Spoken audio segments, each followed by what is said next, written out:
चलो अभी बातें बंद कर दो। इकोनॉमिक्स के बुक में हमने चैप्टर नंबर 1 और चैप्टर नंबर 2 खत्म कर लिया। अब हम चैप्टर नंबर 5 स्टार्ट कर रहे हैं।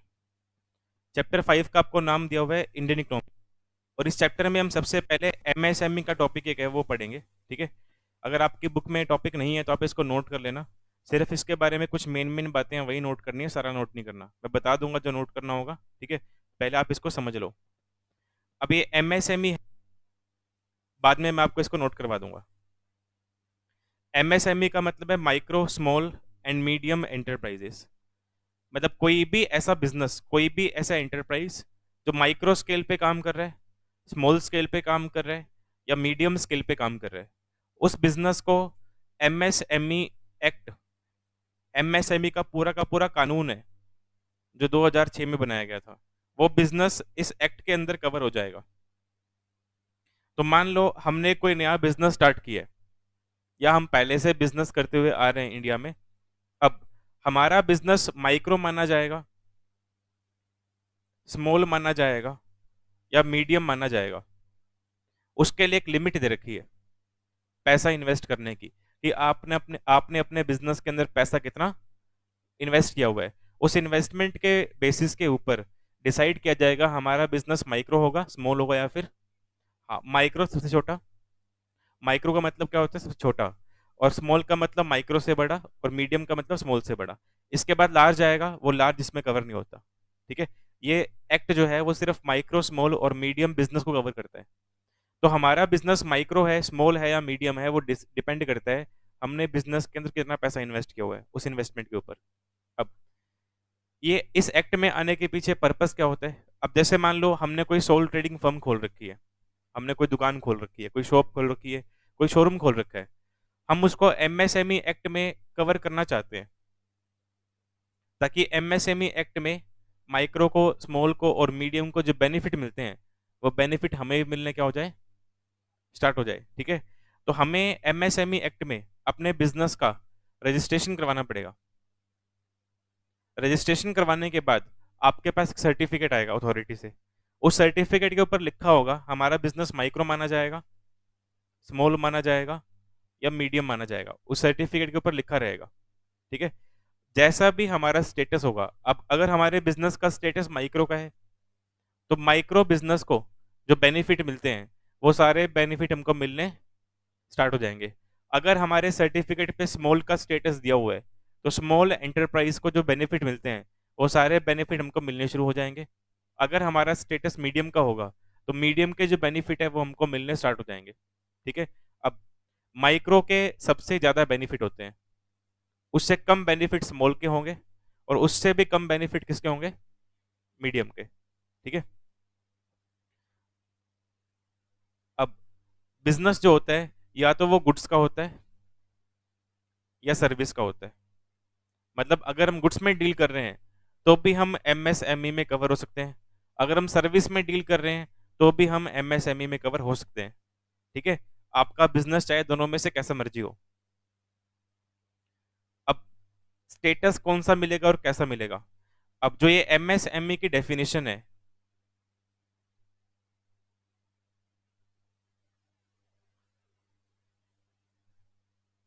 ये वाली डेफिनेशन पुरानी है और ये वाली डेफिनेशन नहीं है। ठीक है, तो आपको दोनों डेफिनेशन पढ़नी है कि नई डेफिनेशन आने से पहले माइक्रो बनने के लिए कितना पैसा इन्वेस्ट करना होता था, स्मॉल बनने के लिए बिजनेस में कितना पैसा इन्वेस्ट करना पड़ता था, और मीडियम बनने के लिए बिजनेस के अंदर कितना पैसा इन्वेस्ट करना पड़ता था। और जो डेफिनेशन नहीं आई है, रिवाइज का मतलब चेंज कर देना। तो एमएसएमई की डेफिनेशन क्या हो गई है? चेंज हो गई है। अब हम इस डेफिनेशन के बेस पे डिसाइड करते हैं हमारा बिजनेस माइक्रो होगा, स्मॉल होगा या फिर मीडियम होगा। और ये डेफिनेशन चेंज हुई है 2020 के अंदर, जब लॉकडाउन चल रहा था उस टाइम पे। तो लॉकडाउन के अंदर एमएसएमई की डेफिनेशन को सरकार ने चेंज कर दिया, और लॉकडाउन से पहले जो डेफिनेशन थी वो ये वाली होती थी। अब आपको इसमें दोनों डेफिनेशन पढ़नी है, पुराने वाली भी और नई वाली भी। प्रीवियस एमएसएमई क्लासिफिकेशन, प्रीवियस का मतलब पहले वाली। तो कह रहे पुरानी डेफिनेशन क्या होती थी? पुरानी डेफिनेशन के अंदर कोई बिजनेस एमएसएमई में आएगा कि नहीं आएगा वो डिपेंड करता था आपने बिजनेस में इन्वेस्टमेंट कितनी की हुई है। अब इन्वेस्टमेंट किसके अंदर? प्लांट एंड मशीनरी या फिर इक्विपमेंट। अगर हम गुड्स में डील कर रहे हैं, अगर हमारा बिजनेस किस चीज का है? गुड्स का। और गुड्स की भी मैन्युफैक्चरिंग होनी चाहिए, ठीक है? गुड्स की मैन्युफैक्चरिंग,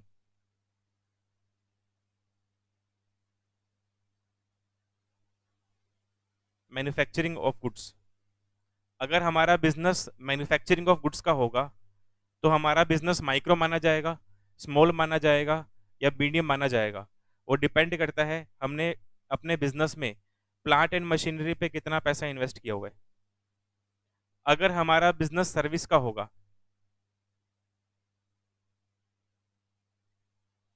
तो हमारा बिजनेस जो सर्विस का है वो माइक्रो में आएगा, स्मॉल में आएगा या मीडियम में आएगा। वो डिपेंड करता है कि हमने इक्विपमेंट, सर्विस देने के लिए इक्विपमेंट कितने लगा रखे हैं।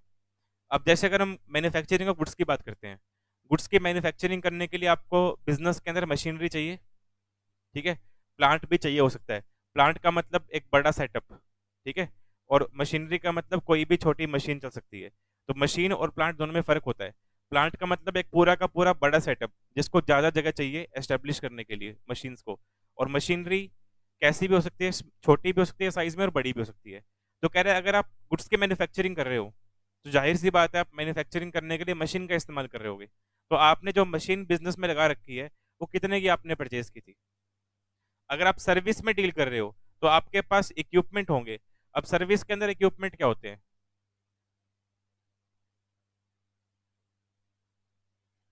ट्रक का क्या करोगे? सर्विस तो इंटेंजिबल होती है। ट्रक में क्या बिठाओगे? गुड्स में डील करते समझ आता कि ट्रक के अंदर गुड्स को लोड करके पहुंचाना है कहीं पे। अब सर्विस को लोड कैसे करोगे ट्रक के अंदर? हाँ, हाँ, ऐसा बोलो ट्रांसपोर्टेशन की सर्विस है, ठीक है?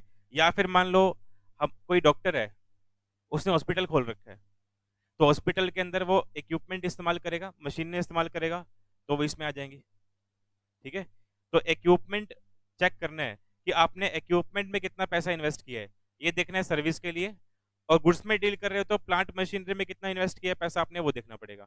अब वो अमाउंट कितनी है वो देखो।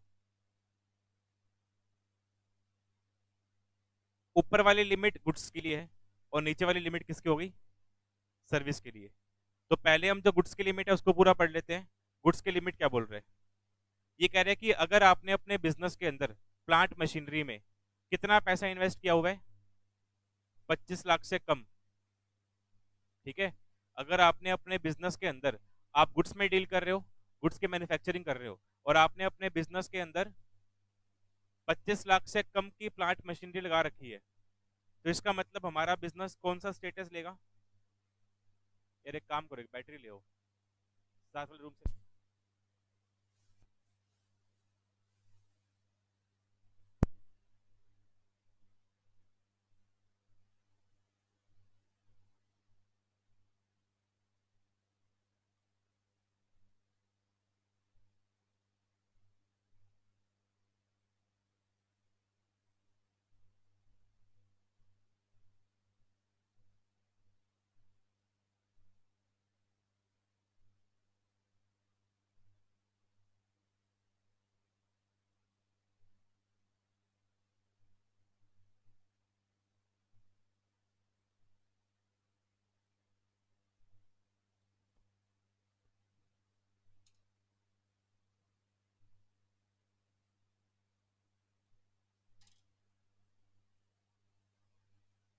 तो कह रहे हैं कि अगर आप गुड्स में डील कर रहे हो और गुड्स में डील करने के साथ साथ आपने अपनी प्लांट और मशीनरी में जो इन्वेस्टमेंट की हुई है वो 25 लाख से कम की हुई है, तो हमको स्टेटस कौन सा मिलेगा? माइक्रो का स्टेटस मिलेगा। अगर हमने अगर हम गुड्स में डील कर रहे हैं और हमने प्लांट मशीनरी में इन्वेस्टमेंट 25 लाख या उससे ऊपर की हुई है पर 5 करोड़ से कम की हुई है, तो स्टेटस कौन सा आएगा? स्मॉल का आएगा। और अगर हमने इन्वेस्टमेंट की हुई है 5 करोड़ या उससे ऊपर और कहाँ तक? 10 करोड़ से कम तक, तो स्टेटस कौन सा आएगा? और 10 या 10 से ऊपर की होगी तो लार्ज का, और वो इस एक्ट में कवर कोई बेनिफिट नहीं है उसके लिए। माइक्रो के लिए बेनिफिट सबसे ज़्यादा होंगे, स्मॉल के बेनिफिट थोड़े कम होंगे माइक्रो से, और मीडियम के बेनिफिट उससे भी कम होंगे। अभी बेनिफिट क्या होंगे वो भी पढ़ेंगे हम, ठीक है। तो आप इस डेफिनेशन को ना चार्ट की फॉर्म में बना लो, मैं आपको लिखवा देता हूँ डेफिनेशन।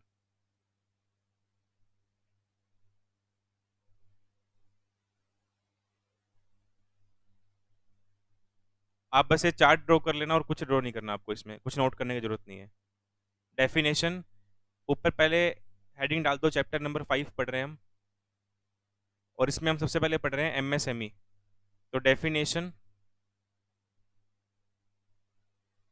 Of MSME. अब एमएसएमई की डेफिनेशन दो दे रखी है आपको।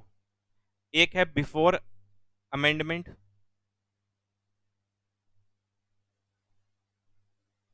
अमेंडमेंट मतलब चेंज, ठीक है। तो 2020 में ये डेफिनेशन चेंज हुई थी, तो चेंज होने से पहले डेफिनेशन क्या थी वो भी पढ़नी है आपको। और आफ्टर अमेंडमेंट, डेफिनेशन चेंज होने के बाद नई डेफिनेशन क्या है वो भी पढ़नी है आपको। अब बिफोर अमेंडमेंट डेफिनेशन क्या बन रही है?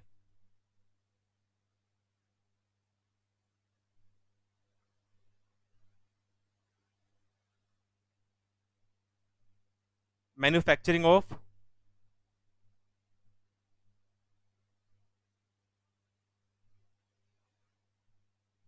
गुड्स, या फिर हम डील कर रहे हैं सर्विस में।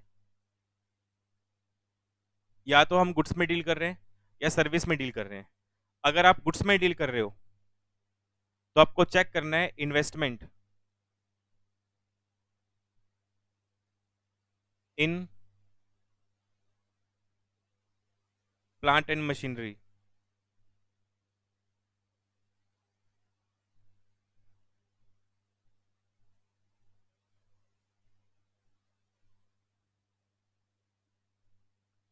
स्टेटस माइक्रो का मिल सकता है, स्मॉल का, या मीडियम का। तीन में से कोई एक स्टेटस आपके पास आएगा। माइक्रो का स्टेटस कब मिलेगा? अगर इन्वेस्टमेंट कितनी है, less than ₹25 lakh.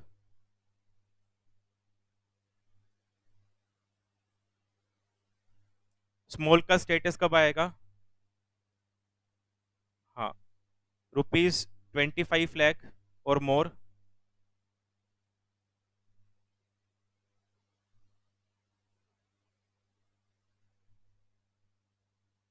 But less then ₹5 crore. और तीसरा केस बनेगा मीडियम का, ₹5 करोड़ और मोर,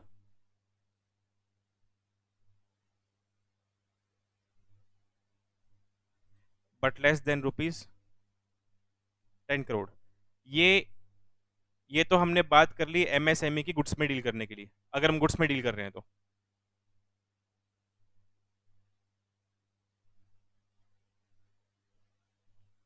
दूसरा हमें पढ़ना है सर्विसेज को लेकर के, तो पहले आप ये नोट कर लो फिर आगे पढ़ते हैं।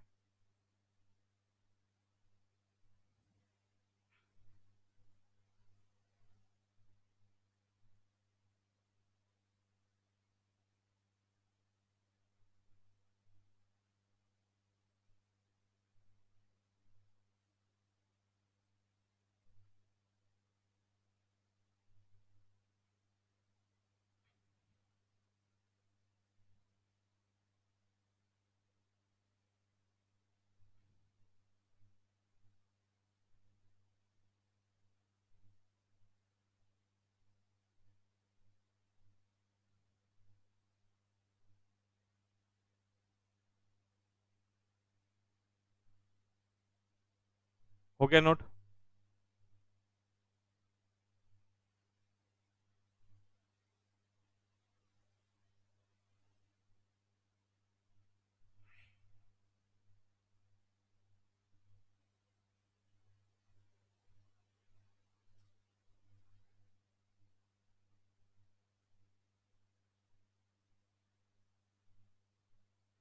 हो गया अभी इधर नोट? ठीक है, अब वापिस से बुक पे देखो। अगर हम सर्विस की बात करें तो आपने इन्वेस्टमेंट की हुई है किसमें? इक्विपमेंट में। सर्विस के लिए इक्विपमेंट देखना है और गुड्स के लिए प्लांट एंड मशीनरी देखना है। तो कह रहे हैं अगर आप किसी सर्विस में डील कर रहे हो, आप सर्विस प्रोवाइड कर रहे हो, और आप जो सर्विस दे रहे हो उसमें जिस इक्विपमेंट का आप इस्तेमाल कर रहे हो उसमें इन्वेस्टमेंट कितनी की हुई है? 10 लाख से कम। तो स्टेटस कौन सा आएगा? माइक्रो का। 10 लाख या उससे ऊपर इन्वेस्टमेंट है पर 2 करोड़ से कम इन्वेस्टमेंट है तो स्टेटस स्मॉल का आएगा। 2 करोड़ उससे ऊपर होगी और 5 करोड़ से कम होगी तो स्टेटस कौन सा आएगा? मीडियम का। तो ये सर्विस के स्टेटस हो गए।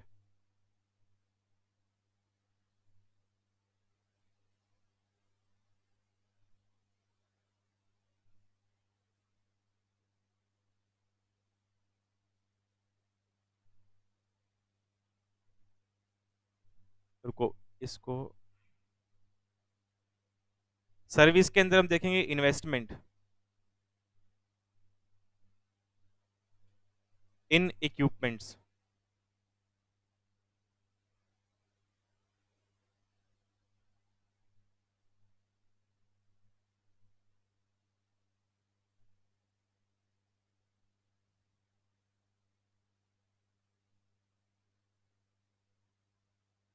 स्टेटस माइक्रो का आएगा,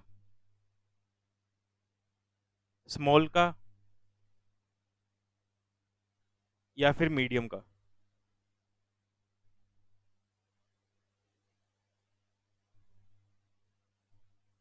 अगर इन्वेस्टमेंट कितनी है? Less than ₹10 lakh. अगर 10 लाख से कम आपने इक्विपमेंट में पैसा इन्वेस्ट किया हुआ है और आप कोई सर्विस दे रहे हो तो ऐसे केस में आपका स्टेटस जो है वो माइक्रो का बन जाएगा। दूसरे केस में ₹10 लाख और मोर,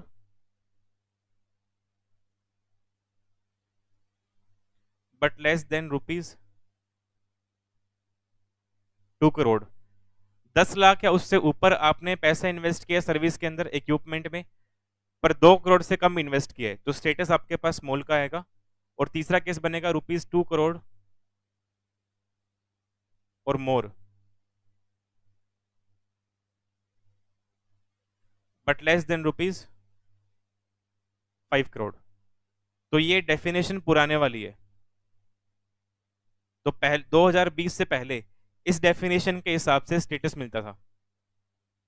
अब जब हम ये फॉर्म फिल करते हैं सर्टिफिकेट लेने के लिए तो हम खुद से बताते हैं कि हमारे बिजनेस में इन्वेस्टमेंट कितनी हो रखी है। ठीक है।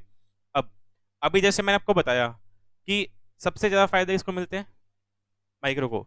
अब मान लो हमने ना कोई सर्विस का बिजनेस किया हुआ है, ठीक है, और हमने बिजनेस के अंदर इक्विपमेंट लगा रखे हैं 3 करोड़ के। अब हमने हमारे बिजनेस के अंदर 3 करोड़ के इक्विपमेंट लगा रखे हैं तो जब हम सर्टिफिकेट के लिए अप्लाई करेंगे तो एप्लीकेशन फॉर्म फिल करेंगे उसमें हमें लिखना पड़ेगा इन्वेस्टमेंट इन इक्विपमेंट ₹3 करोड़। पर हमने थोड़ा दिमाग लगाया कि हमें पता है कि अगर हम 3 करोड़ रुपए के इन्वेस्टमेंट दिखाएंगे तो स्टेटस कौन सा आएगा हमारे पास? मीडियम का। और उसको बेनिफिट क्या मिलते हैं? सबसे कम मिलते हैं। तो क्यों ना हम अपनी इन्वेस्टमेंट दिखाएं 8 लाख। ठीक है। रियल इन्वेस्टमेंट तो 3 करोड़ की है ना, पर हम शो क्या करना चाहते हैं ताकि स्टेटस कौन सा है हमारे पास और बेनिफिट क्या मिले, हमको ज़्यादा मिले। तो लोग ऐसा भी तो कर सकते हैं ना, ज़्यादा बेनिफिट लेने के चक्कर में झूठ बोल देंगे अथॉरिटी को कि हमने तो इन्वेस्टमेंट 8 लाख की हुई है, कौन सा कोई आके चेक करने वाला है, ताकि हमको बेनिफिट क्या मिले, एमएसएमई के ज़्यादा मिले। ठीक है। तो ऐसे केस में इंस्पेक्टर वेरिफिकेशन करने के लिए आता है। जब आप एप्लीकेशन फाइल कर दोगे ना, एप्लीकेशन फाइल होने के बाद अथॉरिटी से इंस्पेक्टर वेरिफिकेशन करने के लिए आ सकता है। हर बार आए को जरूरी नहीं है, उसकी मर्जी है, वो आ सकता है कि मैं जाके चेक करके आऊंगा इन्होंने सही सही में इन्वेस्टमेंट 8 लाख की हुई है या फिर ज्यादा की हुई है, फिर कम की हुई है, जो भी केस बनता होगा। ठीक है। अब मान लो इंस्पेक्टर आ गया बाई चांस, हमने इन्वेस्टमेंट की हुई है 3 करोड़ की, ठीक है, और हमने फॉर्म में शो किया 8 लाख की, तो क्या सर्टिफिकेट मिल जाएगा हमको? हम झूठ बोल रहे हैं स्टार्टिंग से ही, तो कोई सर्टिफिकेट नहीं मिलेगा हमको। तो हमको जहां तक हो सारी बातें सही बतानी है। हाँ, थोड़ा बहुत गैप है। अब मान लो हमने इन्वेस्टमेंट किया 3 करोड़ की, हमने उसमें मोटा मोटी शो कर दी 2.7 CR, वो चलेगा। गैप कितने, सिर्फ 30 लाख का गैप है ना यहाँ पे देखा जाए तो, वो कोई दिक्कत नहीं है। पर करोड़ों के इन्वेस्टमेंट को आप लाखों में शो कर रहे हो, फिर वो गलत हो जाएगा। ठीक है। फिर ऐसा यहाँ पे माना जाएगा कि आपको बेनिफिट ज्यादा लेने हैं, इस चक्कर में आप झूठ बोल रहे हो।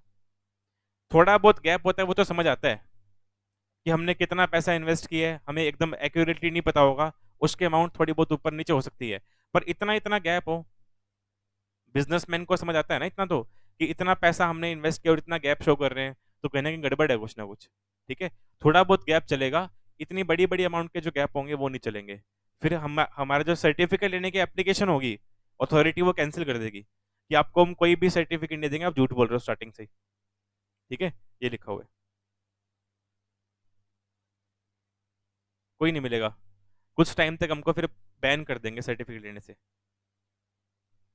बिकॉज हम अभी स्टार्टिंग में ही झूठ बोल रहे हैं, जब सर्टिफिकेट लेना है बाद में पता नहीं कितनी झूठ बोलेंगे, इसलिए। उसके बाद नेक्स्ट आओ, अमेंडमेंट के बाद डेफिनेशन क्या हो गई है। तो आफ्टर अमेंडमेंट की डेफिनेशन जो है वो पढ़नी है अब हमें।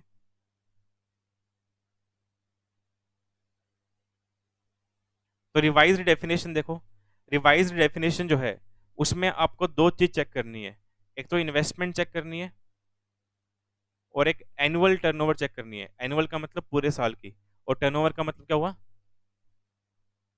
सेल। ठीक है, सेल्स। तो आज के टाइम में अगर हमने कोई बिजनेस किया हुआ है और हम अपने बिजनेस को माइक्रो का या स्मॉल का या मीडियम का स्टेटस दिलवाना चाहते हैं, तो हमको एक तो अपने बिजनेस की इन्वेस्टमेंट चेक करनी पड़ेगी, और दूसरा हमें क्या चेक करना पड़ेगा, हाँ, अब जैसे मान लो आज हम अप्लाई कर रहे हैं एमएसएमई के स्टेटस को लेने के लिए, तो टर्नओवर कौन सा देखोगे आप, पिछले साल का। ठीक है, अब जैसे 22-23 साल चल रहा है, तो 22-23 साल में तो आप अप्लाई कर रहे हो सर्टिफिकेट लेने के लिए, तो इससे पिछला साल कौन सा होगा, तो 21-22 की आपके जो पूरे साल की सेल्स है वो देखनी है आपको।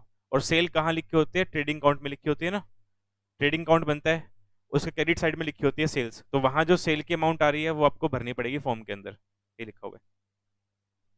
तो अब जो रिवाइज डेफिनेशन है वो क्या बोलती है, ये कह रहा है कि अब हमें इन्वेस्टमेंट के साथ साथ एनुअल टर्नओवर भी चेक करनी है, और बीच में एंड है, तो दोनों कंडीशन पूरी करनी पड़ेगी। अगर एक कंडीशन पूरी कर रहे हैं और दूसरी कंडीशन पूरी नहीं कर रहे, तो स्टेटस नहीं मिलेगा।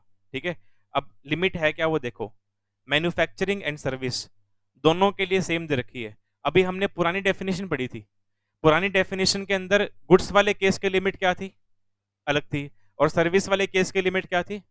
अब कह रहे हैं कि दोनों की हमने कंपोजिट, कंपोजिट का मतलब इकट्ठा, ठीक है, दोनों की हमने जो सर्विस की है और जो गुड्स की है वो हमने लिमिट क्या कर दी, इकट्ठी कर दी। इकट्ठी का मतलब कि आपको दो चीज चेक करनी है, इन्वेस्टमेंट भी चेक करनी है और क्या चेक करनी है, टर्नओवर चेक करनी है। अब कह रहे हैं अगर आप मैन्युफैक्चरिंग में डील कर रहे हो तो इन्वेस्टमेंट कितनी होनी चाहिए, 1 करोड़ से, और पहले कितनी थी यहाँ पे, 25 लाख मैन्युफैक्चरिंग के लिए। अब 4 गुना से लिमिट बढ़ा दी है, 25 लाख का 4 गुना 1 करोड़ हो गया ना। ठीक है, हाँ, सर्विस ये रही। दूसरा, एंड आपको टर्नओवर भी चेक करनी है कि आपके बिजनेस की टर्नओवर कितनी है, तो टर्नओवर कितनी होनी चाहिए, 5 करोड़ से कम होनी चाहिए। ठीक है, इसमें ना आप ये काट देना, ये सेम हो गई ना ये वाली, तो ये बाय मिस्टेक लिखी हुई है, जो नीचे वाली सर्विस की लिमिट है वो आपको नोट नहीं करनी, आपको सिर्फ यही नोट करनी है, बिकॉज मैन्युफैक्चरिंग और सर्विस दोनों के लिमिट क्या है, अब सेम लेके चलनी है। ठीक है, मतलब आज के टाइम में अगर आपको अपने बिजनेस को एमएसएमई में कन्वर्ट करना है, अगर आप गुड्स में डील कर रहे हो, तो आपके प्लांट एंड मशीनरी में इन्वेस्टमेंट 1 करोड़ से कम है, तो स्टेटस कौन सा आएगा, माइक्रो का। पर साथ में टर्नओवर भी देखी जाएगी, टर्नओवर कितनी होनी चाहिए, 5 करोड़ से कम होनी चाहिए। अगर आप सर्विस में डील कर रहे हो तो उसके लिए भी लिमिट क्या है, यही है। मैन्युफैक्चरिंग के लिए भी लिमिट यही है, मतलब गुड्स की लिमिट भी यही है और सर्विस की लिमिट भी क्या है, दोनों की लिमिट सेम है। ये जो लिखा हुआ है वो बाय मिस्टेक लिखा हुआ है, बिकॉज दोनों में देखो ये चीज यहाँ लिखी हुई थी सेम टू सेम। ठीक है, अच्छा, स्मॉल का स्टेटस चाहिए तो चाहे गुड्स में डील करो चाहे सर्विस में डील करो, प्लांट मशीनरी में या इक्विपमेंट में इन्वेस्टमेंट कितनी होनी चाहिए, हाँ, 10 करोड़ से कम, और ज्यादा कहां से होगी, 1 करोड़ से, 1 करोड़ या उससे ऊपर होनी चाहिए ना, स्मॉल में आ रहे हैं इसलिए, और कम कहां तक होगी, 10 करोड़ तक होगी। प्लस आपको टर्नओवर भी देखनी है, वो कितनी होनी चाहिए, 5 करोड़ या उससे ऊपर, पर 50 करोड़ से कम होनी चाहिए। अगर मीडियम का स्टेटस चाहिए तो इन्वेस्टमेंट 10 करोड़ या उससे ऊपर होगी और 20 करोड़ से कम होगी। इन्वेस्टमेंट, सॉरी, टर्नओवर 50 करोड़ से ऊपर होगी या उसके बराबर होगी, और 100 करोड़ से क्या होगी, कम होगी। अगर आप इन तीन में से किसी एक कैटेगरी में आ जाओगे तो आपको माइक्रो का, स्मॉल का या मीडियम का जो भी स्टेटस बनता होगा वो मिल जाएगा। सेल, ये लिखा हुआ।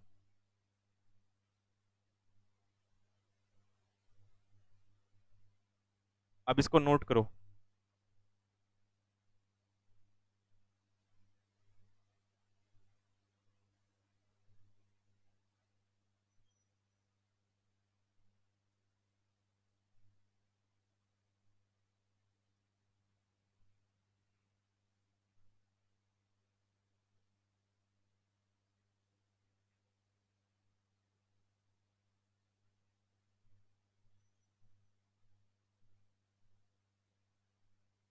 लिखो इन्वेस्टमेंट,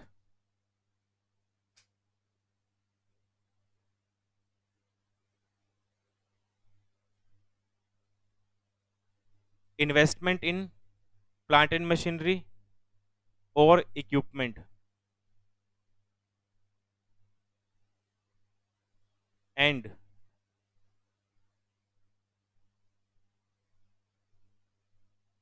टर्नओवर।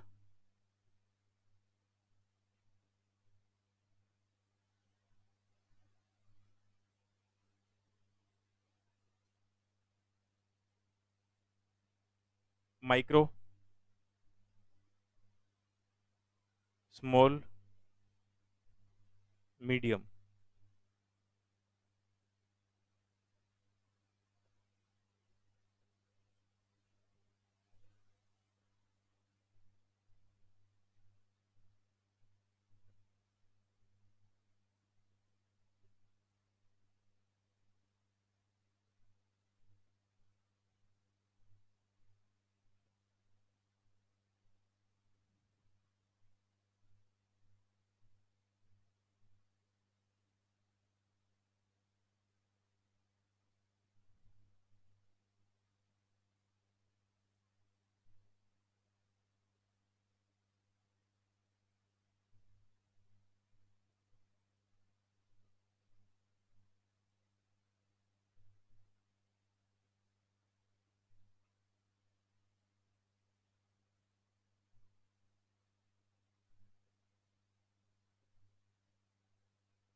हो गया अभी इतने नोट?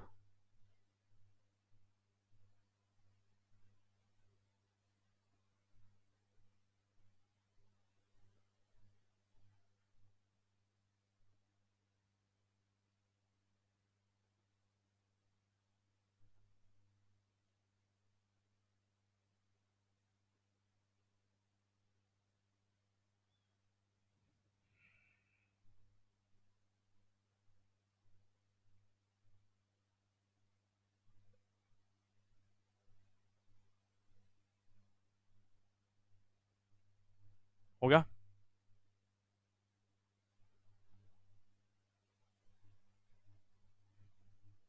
अब लिमिट डाल दो इसके अंदर।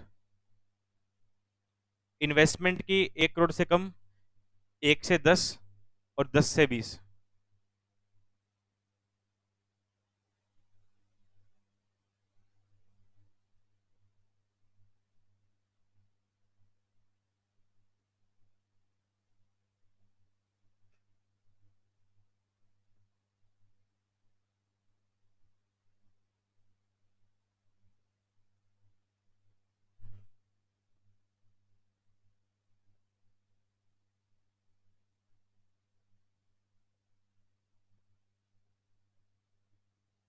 यही सेम यहाँ पे आएगी लिमिट, बिकॉज इक्विपमेंट के लिए और प्लांट मशीनरी के लिए लिमिट सेम है, और टर्नओवर की लिमिट जो है वो बदल जाएगी।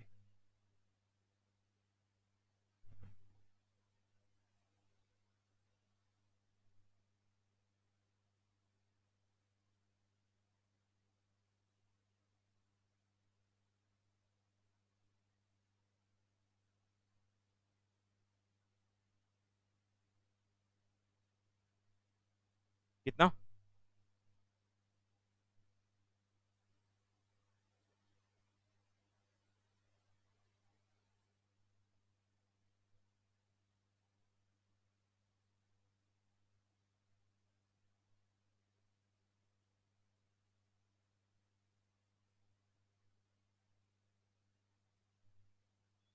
ये लिमिट है नई वाली। तो आज के टाइम में इन्वेस्टमेंट और टर्नओवर दोनों चीज अथॉरिटी चेक करती है, फिर जाके आपको एमएसएमई का स्टेटस मिलेगा। अब एमएसएमई के फायदे क्या होते हैं, जो दो चार फायदे बता देता हूँ मैं आपको, वो नोट नहीं करने, आपको बस सुनने हैं। मीन्स जो आपको नोट करनी थी और याद करनी है वो लिमिट है, इसके ऊपर क्वेश्चन आता है पेपर में।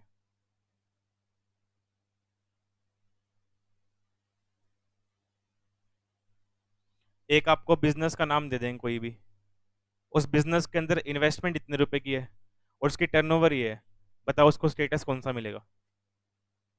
ऐसे मान लो कोई एक बिजनेस का नाम दे दिया, एक मान लो एबीसी कंपनी है कोई, ठीक है। इस कंपनी के अंदर, ये कंपनी गुड्स में डील करती है, और इस कंपनी ने प्लांट और मशीनरी में इन्वेस्टमेंट की हुई है ₹80 लाख की, और इस कंपनी के जो एनुअल टर्नओवर है वो है ₹3 करोड़। तो बताओ इस कंपनी को स्टेटस कौन सा मिलेगा, माइक्रो का, बी स्मॉल का, सी मीडियम का, और डी लार्ज का? तो वो टिक करना होगा। अब ये टिक आप तभी कर पाओगे जब आपको ये लिमिट याद होगी सारी की सारी, ठीक है। ऐसे क्वेश्चन बनेगा। या फिर क्वेश्चन ऐसा भी आ सकता है कि अगर किसी एंटिटी को माइक्रो में फॉल होना है तो उसके पूरे साल में टर्नओवर कितनी होनी चाहिए मैक्सिमम, तो वो लिमिट आपको बतानी पड़ेगी वहां। तो लिमिट में आप बताओगे <5 करोड़ फिर, ठीक है। <5 करोड़, <6 करोड़, <7, <8, चार ऑप्शन मिल जाएंगे। तो वो ऑप्शन जो सही है वो टिक करना होगा आपको। ऐसे क्वेश्चन बनेगा। समझ गए? अब इसके दो चार बेनिफिट सुनो कि बेनिफिट क्या होते हैं। अगर हम किसी एमएसएमई एंटिटी से, मान लो आपकी एमएसएमई बिजनेस है, मेरा बिजनेस नॉर्मल है, मैं एमएसएमई में कवर नहीं हूँ, मैंने उसमें अपना रजिस्ट्रेशन नहीं करवाया हुआ, और आपने एमएसएमई में क्या करवाया, रजिस्टर करवाया हुआ अपना, ठीक है। अब अगर मान लो मैं आपसे उधार में कुछ परचेज करता हूँ, मतलब एक ऐसी एंटिटी जो एमएसएमई में कवर नहीं है, उसने एमएसएमई से क्या किया, उधार में कुछ परचेज किया है, तो मुझे आपको पेमेंट करनी पड़ेगी ना।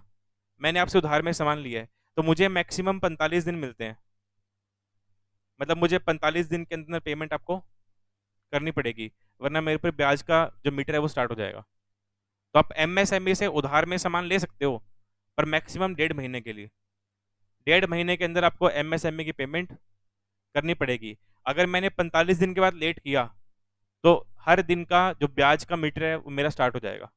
जो अमाउंट उधार की थी वो तो मुझे पे करनी पड़ेगी आपको, साथ में उसके ऊपर जो ब्याज बनता है वो भी देना पड़ेगा, ठीक है। जितने दिन मैं लेट करूंगा उतने दिन का ब्याज बन जाएगा, जैसे बैंक से लोन लेने पे बनता है, ठीक है, वैसे ही। उसके अलावा कुछ और सरकारी फीस वगैरह पे करनी पड़ती है बहुत सारी, उसमें इनको बेनिफिट मिल जाता है, कम पे करनी पड़ती है।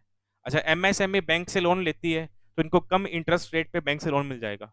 एक नॉर्मल एंटिटी जो एमएसएमई में कवर नहीं है, वो बैंक से लोन लेगी, उस पे ब्याज की रेट क्या आएगी, ज़्यादा आएगी, और एमएसएमई पे क्या आएगी, कम आएगी। उसके अलावा गवर्नमेंट कागजी कार्रवाई, इंस्पेक्शन, इन्वेस्टिगेशन, ये सब भी एमएसएमई में क्या करती है, कम करती है। तो कहीं ना कहीं कंप्लायंस बर्डन, सरकार का इंटरफेरेंस, पेनल्टी, फीस, ये सब कम आती है इनके ऊपर, और नॉर्मल एंटिटी पे वही सब क्या आएगा, ज़्यादा आएगा। तो ये बेनिफिट मिलते हैं, इसीलिए लोग अपने बिजनेस को एमएसएमई में कवर करते हैं, ठीक है, ताकि इन बेनिफिट का फायदा उठाया जा सके।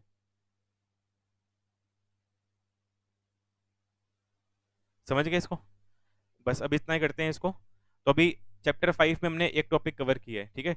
इसको हम टॉपिक वाइज टॉपिक पढ़ेंगे, जो जो इंपॉर्टेंट टॉपिक है पहले सारे वो कवर कर लेंगे इसमें।